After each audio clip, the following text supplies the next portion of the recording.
This year's Princess Tea was a full house event.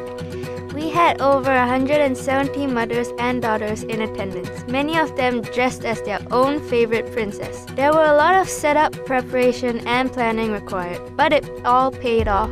The event of the day included a sit-down tea, a light lunch, with some entertainment for our guests, where we had a visit from our very own blessing godmother.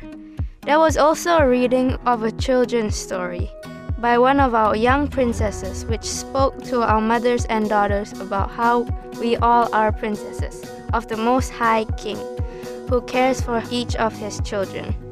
Also, guests sang along to some of their favorite songs while enjoying cupcakes. After our seated lunch, our guests could visit with Queen Elsa and Princess Anna, get pampered, or even create their own sparkly works of art. The entire event was hosted by our student leadership team. Our goal wasn't to impress the church or community. Our goal wasn't to point people to our hard work. We were not the stars of the day. Our goal was to create an event where people from our community could come and experience the love of Jesus in a real way and be introduced to the real star, Jesus Christ. Not only did we want our guests to feel honored and special because of our kindness, but we wanted them to know the love and care that our Heavenly Father gives to His children. Our hope is that people come to church and experience God's love through the hands, hearts, and words of believers they meet, and be drawn to the one we believe in. We want to love God and love people. The outcome was overwhelming. God was using us in little ways as we sat and painted princesses' fingernails and sipped tea.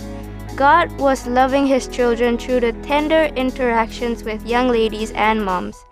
And our hope and prayer is that God would use our efforts to draw families to Him.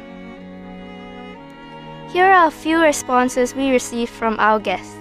First of all, I want to congratulate you for the wonderful time my daughter, friend, and I had at your tea party last Saturday. It was so well organized, and it was the first time I visited you, and I will certainly do it again. I felt so honored to be there. Thank you so much! It's awesome when a church does something so well. We also brought our neighbor. One of those events that was done so well that these friends that came will want to come back now. It was an honor to serve Jesus and see what He can do when we offer our lives to Him. When we let Jesus be the star in our lives, He can use us to draw people to Himself.